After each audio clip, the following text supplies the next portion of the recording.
Ladies and gentlemen, welcome to the 100th episode of Star Trek The Next Generation. It's kind of a big one.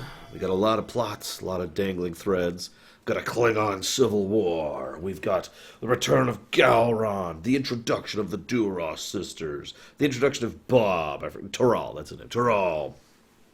The continuation of the discommendation plotline, which would also continue in the future. Kern is back.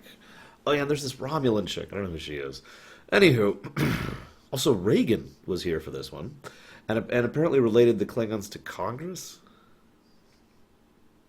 Strangely enough, for such a big episode, which garnered a decent amount of views, there's not a lot of behind-the-scenes information on this. Some of you... Oh, it's over there. The book's over there, so I can't show you, but, just trust me when I say the section on this episode is like this long, which is nothing. Most episodes have this big of a section. This is just one column, which is just like that, and that's it. There's not a lot of behind the scenes. A lot more in the next episode. I bring that up, though, because this episode's construction feels a little odd to me. We'll discuss why as we go through this. First of all, though, I point out that they are now at the Klingon homeworld, Kronos. Given that they're at the Klingon border, that makes sense. Again, just kind of navigating the geographic positioning of the Enterprise throughout Season 4 here. Then Picard, now this is interesting, Picard comes down and basically pushes Worf to finally settle this discommendation thing. Now I got a question for you. Why do you think it's Picard that has to push for that, rather than Worf himself, given that we know just how much this bothers Worf? This came up relatively recently in the episode Drumhead, how much this bothers him, even when dealing with a totally unrelated matter. I have two potential answers. As usual, I'm curious what you guys think.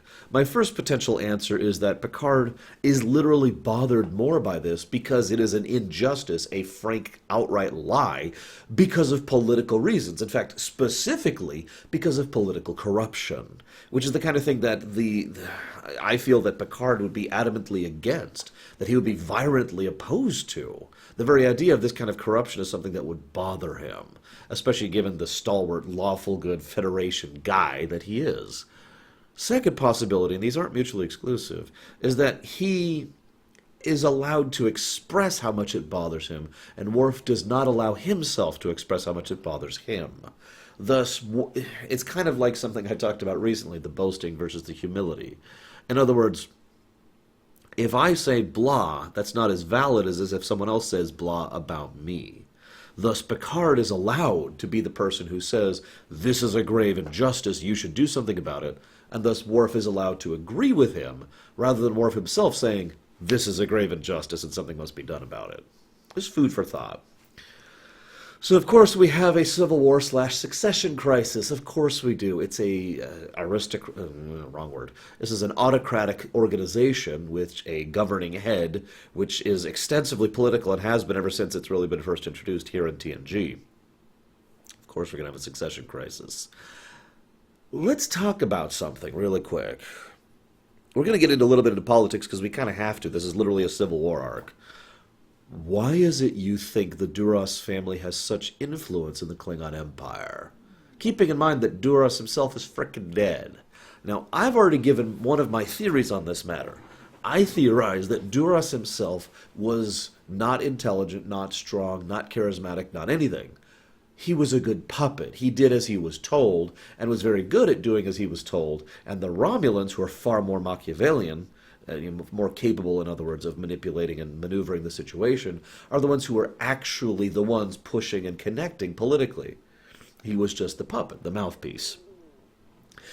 That theory gains a little bit of strength in this episode as we see the Duras sisters have effectively maneuvered the situation such that no matter what Picard chooses, this is going to be a win for the Duras sisters and their claim on the throne. Now, Picard even gives the wonderful insult, you've maneuvered the situation with the skill of a Romulan. Very understated insult there, I liked that. Now that being said, I do have another theory, which is not mutually exclusive, as to why the Duras family continues to have power with Duras himself dead. How do I phrase this? This is pure theory, but the idea is couched in the concept that there is a sufficient amount of, let's call it what it is, corruption within within the Klingon hierarchy and the upper echelons of power, such that they all want to be hidden. They want to remain corrupt. They want to remain having their connections and their power and their dirty dealings and all of the influence and strength and wealth that they enjoy. So they all support someone. You see where I'm going with this? They all support someone who is the obvious and overt mover and pusher. They all have connections to Duras, and thus the House of Duras is strong. See the idea? And again, that's not mutually exclusive with the idea that the Romulans are still the ones actually connecting all of these people together to form their political web within the Klingon Empire. And once again, I remind you of something I've said before. The only thing that prevents how far you're willing to go is how valuable it is to you. And again, the Klingon Empire and the Federation drifting apart, extremely valuable to the Romulans. The Klingon Empire becoming an ally, military ally of the Romulans, insanely valuable to the Romulan Star Empire. So I think they'd be willing to do this kind of multi-years long, extensive resources and personnel operation in order to push this. The benefits are overwhelming for them. So we have a couple of scenes with Worf and someone else. First, it's Gowron. So Worf and Gowron talk, and we talk about politics, of course. Worf, of course, approaches this from a fairly simple perspective. I am innocent. Because he is. He didn't actually do it. He accepted it, and I have the proof to show that Duras did it. And Gowron says, okay, that's interesting, but not that useful. And Worf's like, huh? Well, you can give all the proof you want, but the House of Duras has support, like I just mentioned. And like I just theorized as to why that is. So in other words, the only way this would be useful is if they were able to chip away at the support of the House of Duras, not if they were able to try and, just outright accuse, hey, by the way, we have proof, blah, blah, blah. It just doesn't cut it in Klingon politics. So Gowron basically looks at this situation for what it can do for him, which is nothing other than stick his neck out more, and he says, nope. Keep that in mind. We're going to do some characterization of Gowron throughout these two episodes. Then we see Guinan and Worf. This is a great scene. Not only because it's Guinan and she's awesome, and it's Worf and he's awesome, but what's really awesome about it is, as they're talking back and forth, what it really boils down to is the idea of her basically getting him to realize how Klingons are. It's never really fully sunk in with Worf how much of a difference there is between the reality of the Klingon Empire and his own personal idealization of the Klingon Empire. I've referred to this before as the Son of Mogh effect, which unfortunately I didn't come up with that term. A viewer came up with that term. I wanted to call it the Worf effect, but the Worf effect is an actual trope for something else. The Son of Mogh effect is when someone is an outsider from a culture and thus venerates the best parts of that culture and romanticizes it, and thus arguably then becomes the idealistic version of that culture, even though they themselves are not representative of the reality of that culture. Son of Mogh effect. And this is where this has already hit Worf before, because he's already dabbled in Klingon politics. This came up in Sins of the Father. This came up in Allegiance. But now it's really smacking him full on in the face. He has flat out gone to the person who is about to become Chancellor, who already is on his side, with proof, and he has been told, nope. Because that's not how the reality of Klingon politics works. And so it kind of smashes him in the face on this one, which leads us, of course, to the scene between Worf and Kurn. Always awesome to see Tony Todd again. Kurn basically says, no, we're going to go ahead and do things. Now, this is interesting. If you're paying attention, and I hope you are, what Kurn was saying was that he was actually basically being supportive of a third faction. Because we've got Gowron and his relatively lack of support. We've got Duras and his significant political support. And then you've got, let's call it what it is, the military. And the military wasn't really, at this point in time, hadn't really pledged to either flag and was just kind of doing its own thing. And I bet you Kurn is not the only commander with loyalty of other commanders who was thinking about basically saying, all right, let's just start over. let's just make this a whole new thing.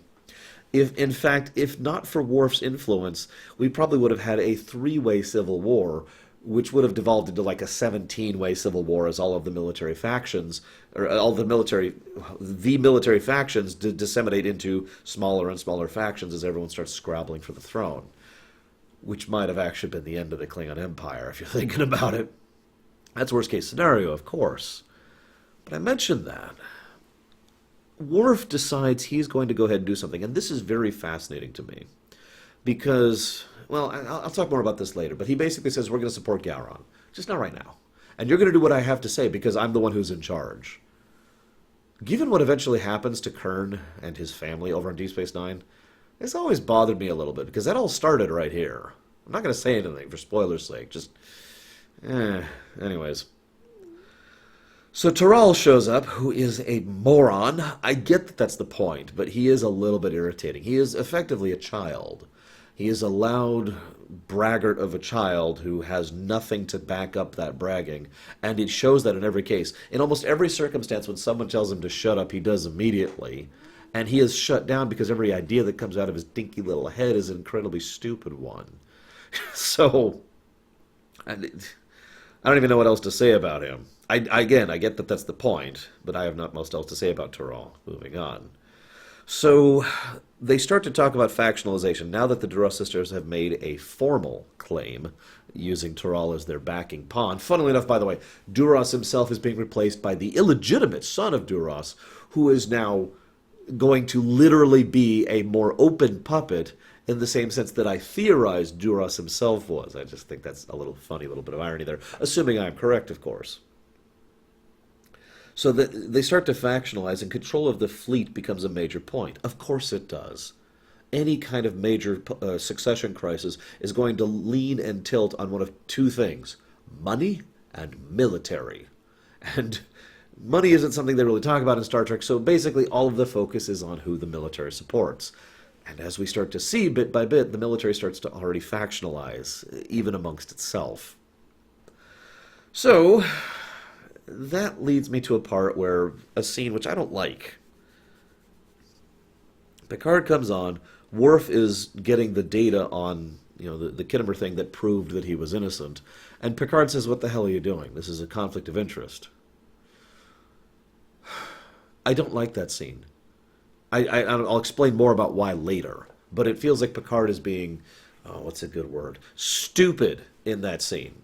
Now, I get the point. He's trying to stay as neutral in this affair as possible. And he admits that he will make these records available publicly to anyone, which I'm actually kind of weirded out that they weren't already, but whatever. And that's as far as he's willing to go. So now they will have the ability to publicly pull the proof and say, yes, here, boom, I am innocent. And I get the very strong impression the only reason he goes that far is because of how much, as I mentioned earlier, this injustice has bothered him. Remember, he's brought this up before this. Between the discommendation and now, this has already been brought up by Picard. This has been bugging him this whole time. So Picard is called down to the surface. He has this little meeting with the Duras sisters, insults them as if they were Romulans. They pretty much make this point very, very clear.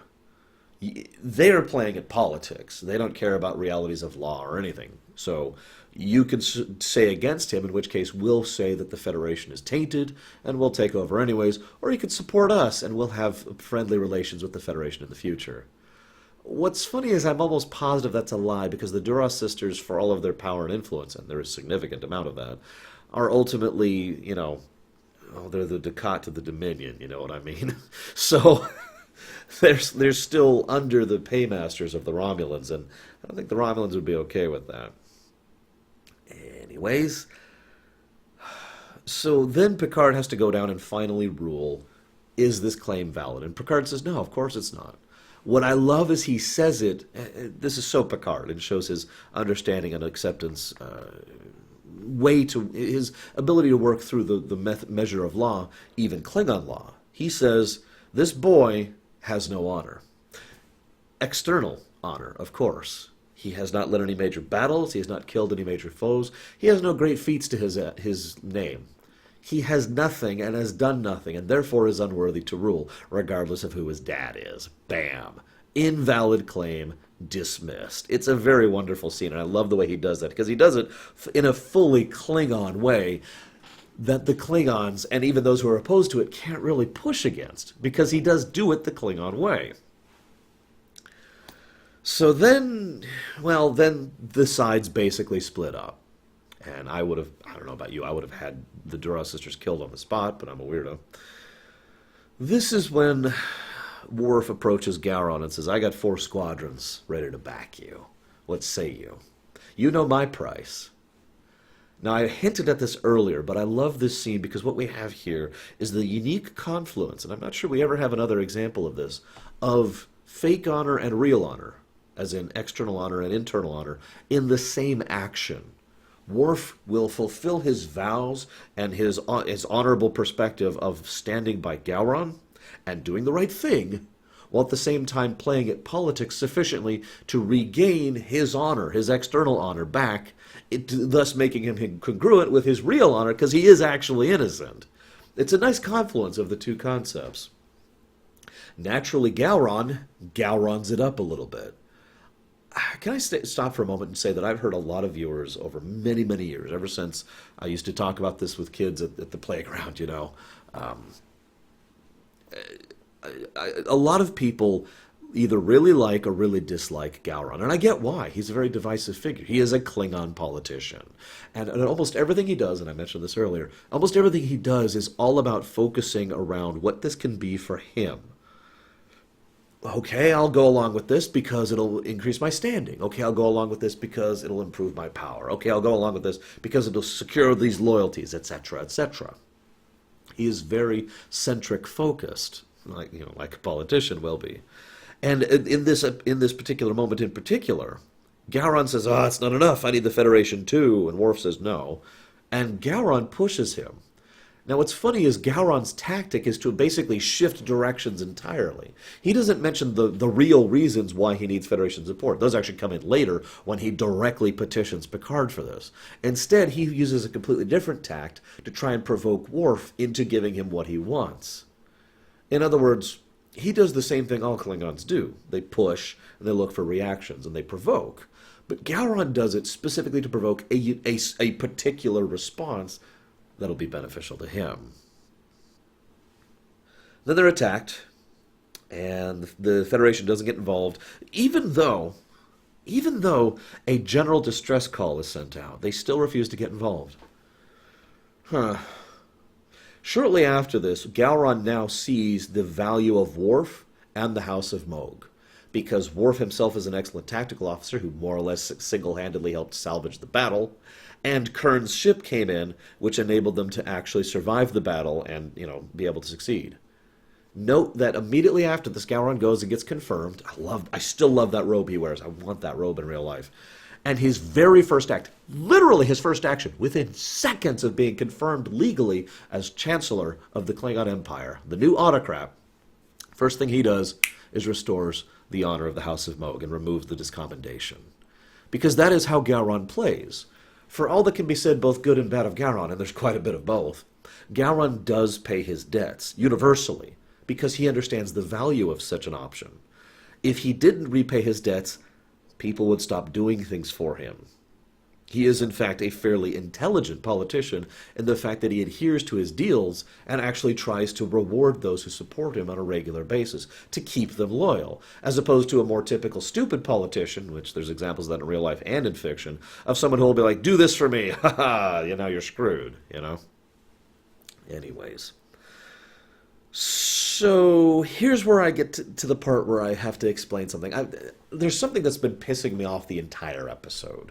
And this is when it really comes to a head. Because Gowron, who is now legally, lawfully, really confirmed head of the Klingon Empire, and therefore an acknowledged head of state by a foreign power, in this case the Federation, formally goes to Starfleet and requests military aid from their military allies against the insurrection forces of the Duras family. And Picard says no. Why?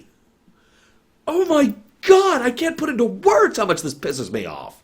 What kind of military ally are you? Yeah, I've got an insurrectionist. Well, that's a purely internal affair. Well, then what good are you? I'm sorry, this actually upsets me. How stupid it is that they just kind of suddenly, nope, anything internal is something we can't get involved with. And I know what you're going to say. You're going to say Prime Directive. I feel like I've given my point on the Prime Directive many times. I really do. But how are you able to operate as a nation which regularly engages in interactions with other nations while proclaiming that you don't get involved with internal affairs? There's so many ways in which I could dissect how stupid of a statement that is. If you really, really don't want to get involved with the internal affairs of other nations, then cut off contact. Then be isolationist, like all those other races we kept encountering in Season 4, and stop pretending at things like trade deals and military alliances. And I keep stressing that point because, generally speaking, a military alliance is like the highest step of coordination between two powers, two nations. Right? I mean, there's contact and there's trade negotiations and then there's, I don't know, open borders treaties. You've played Civilization, but you know what I mean. There's so many different layers and steps. But to be at the point where you will send your troops to help them fight, and they will send their troops to help you fight, that's pretty much top tier right there. You are formally allies at that point. And you're going to sit on your hands because this is a civil war.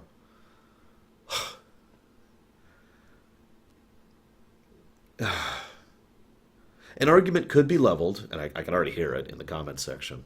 An argument could be leveled that because this is a civil war, they shouldn't get involved. Because the civil wars are a mess. Let's just go and acknowledge that. Civil wars are always a mess, right?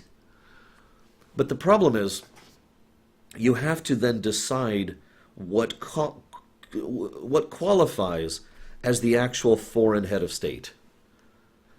What I mean by that is the Federation has to decide who amongst whatever other nation, we'll use the Klingon Empire, whatever amongst the Klingon Empire qualifies as actual legal acknowledged leaders of the Klingon Empire with regards to its dealings with the Klingon Empire. Otherwise, the possibility of internecine factions or policing or whatever means that they're not sure if they're talking to as someone that they acknowledge as someone who is a legally ratified representative of the nation they're trying to contact. Does that make sense? Now, by all accounts, and Picard himself has extremely personal experience on this, Gowron is that person. The legally ratified head of state, formally confirmed by Klingon law, in accordance with Klingon tradition. Fully concluded internally. The fact that these people are fighting against him does not, I know this is a bit of a stretch, but this effectively, legally, isn't a civil war. Because it's not two equal factions vying for control of leadership, it's one faction trying to usurp the legally defined control of the other faction. Gowron has been instated. He is the Chancellor, in accordance with Klingon law. And I hate to keep banging on the legal side of things, but this is the Federation. Of course they care about the legal side of things. So even by the Federation's own perspectives, they have to acknowledge Gowron equals head of state, equals Klingon Empire. And they're just refusing to deal with him, including his plea to help, his formal plea to help against insurrectionists, because at that point this really isn't legally a civil war, because it's still an internecine affair. Grow some goddamn balls. Oh, it pisses me off. I'm sorry. I am actually angry if it's not obvious.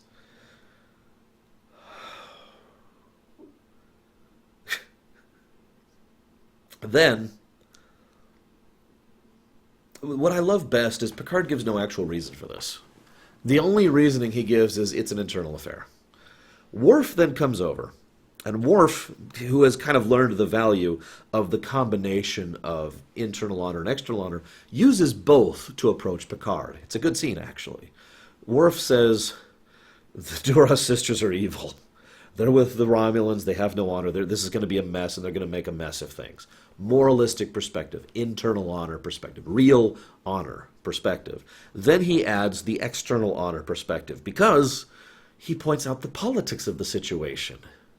If this war drags on too long, it diminishes the military capacity of the Klingon Empire, putting them in a weakened position with regards to the Romulans. If this war goes in favor of the Duras sisters and their forces, with the Romulans backing them, then what we now have is a Romulan-Klingon alliance, which is going to destabilize the entirety of both quadrants in a grandiose way, which is, of course, what the Romulan Star Empire wants.